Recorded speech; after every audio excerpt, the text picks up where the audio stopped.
Hello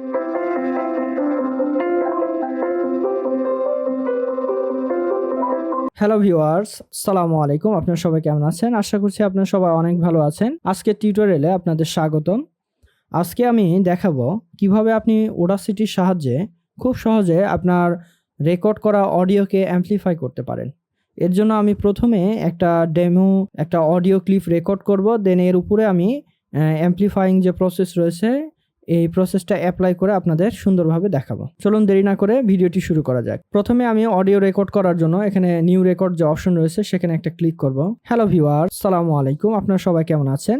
আজকে আমি আপনাদের দেখাবো কিভাবে আপনি Audacity-র সাহায্যে খুব সহজে একটি অডিওকে অ্যামপ্লিফাই করতে পারেন। চলুন দেরি না করে ভিডিওটি শুরু করা যাক। অলরেডি আমি একটা অডিও ক্লিপ রেকর্ড করেছি। আমি অডিও ক্লিপটি এখন স্টপ করার মাধ্যমে ক্লিপটাকে আমি বন্ধ করব।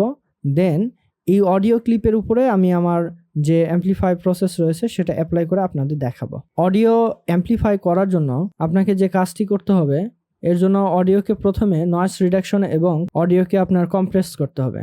এর জন্য প্রথমে যে কাজটি করতে হবে, যে অডিওর যে ট্র্যাক রয়েছে সেই ট্র্যাকের প্রথম অংশটা সিলেক্ট করতে হবে, দেন ইফেক্ট, এখান থেকে নয়েজ থেকে নয়েজ রিডাকশন, দেন এখানে গেট নয়েজ প্রোফাইল, দেন টোটাল অডিওটা সিলেক্ট করতে হবে, দেন ইফেক্ট, এবার আবারও নয়েজ রিমুভাল, নয়েজ রিডাকশন। এখানে যে কাজটি করতে হবে স্টেপ 2তে ওকে করে দিতে হবে, তাহলে আপনার অডিও থেকে নয়েজ রিমুভ হবে। এরপরে নয়েজ রিমুভ হওয়ার পরে এবার অডিওটাকে আপনার নর্মালাইজ করতে হবে।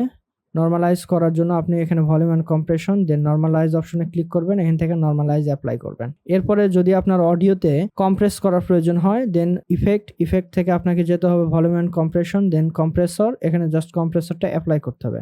দেখেন আপনার অডিওটা এখন মোটামুটি একটা স্ট্যান্ডার্ড লেভেলে এসেছে। এখন যে কাজটি করতে হবে, এই অডিওর আমরা যখন অডিওকে এডিট করার ফলে আমাদের অডিওর যে ওয়েভ লেভেল থাকে সেটা কিছুটা লস করে, অর্থাৎ সাউন্ড কমে যায়। এখন আমি সাউন্ডটা বাড়ানোর জন্য অ্যামপ্লিফাই ইউজ করব। এর জন্য যে কাজটি করতে হবে, অডিও ট্র্যাকটাকে সিলেক্ট করতে হবে, দেন এখান থেকে ইফেক্ট থেকে আমাদের ভলিউম অ্যান্ড কম্প্রেশনের প্রথম যে পয়েন্ট রয়েছে, অপশন রয়েছে, এই অ্যামপ্লিফাই অপশনে ক্লিক করতে হবে। দেন তারা Audacity আমাকে সাজেস্ট করতেছে যে আমার এই অডিও ট্র্যাকটা 3.956 ডিবিতে ইনক্রিজ করা প্রয়োজন, সেজন্য তারা আমাকে এটা সাজেস্ট করেছে। আমি এখানে জাস্ট যদি অ্যাপ্লাই করি তাহলে দেখবেন খুব সহজে আমার অডিওর যে ফ্রিকোয়েন্সি ওয়েভ রয়েছে সেটা অনেকটা ইনক্রিজ করবে। দেখেন এখন অনেকটা উন্নতি হয়েছে সাউন্ড ভলিউমের। যদি আমি Ctrl+Z চেপে পুরোর অবস্থায় গিয়ে আপনাদের এটা প্লে করে শোনাই এবং পরবর্তীতে আমার এডিট করা অর্থাৎ অ্যামপ্লিফাই করা ট্র্যাকটাকে আমি যদি শুনি, তাহলে আপনারা পার্থক্যটা খুব সহজে বুঝতে পারবেন। চলেন শুরুতেই আমার যে আগের অবস্থা রয়েছে সে আগের অবস্থায় আপনাদের শোনানো যাক। হ্যালো ভিউয়ার্স, আসসালামু আলাইকুম। আপনারা সবাই কেমন আছেন? আজকে আমি আপনাদের দেখাবো কিভাবে আপনি Audacity-র সাহায্যে খুব সহজে একটি অডিওকে অ্যামপ্লিফাই করতে পারেন। চলুন দেরি না করে ভিডিওটি শুরু করা যাক। আপনারা অলরেডি আমার সকল প্রকার এডিটিং শেষে যে অডিওটা আমরা পেয়েছিলাম সেটা শুনেছেন।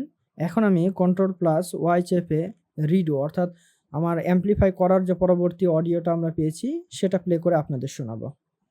Please stay tune. Hello viewers, আসসালামু আলাইকুম। আপনারা সবাই কেমন আছেন? আজকে আমি আপনাদের দেখাবো কিভাবে আপনি Audacity-র সাহায্যে খুব সহজে একটি অডিওকে অ্যামপ্লিফাই করতে পারেন। আশা করছি আপনারা খুব সহজেই অ্যামপ্লিফাই করার পূর্বে এবং পরবর্তী অবস্থার পার্থক্যটা বুঝতে পেরেছেন। ভিডিওটি এতক্ষণ ধৈর্য সহকারে দেখার জন্য ধন্যবাদ।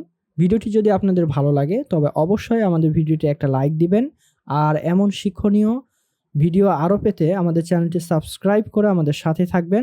ধন্যবাদ। আল্লাহ হাফেজ।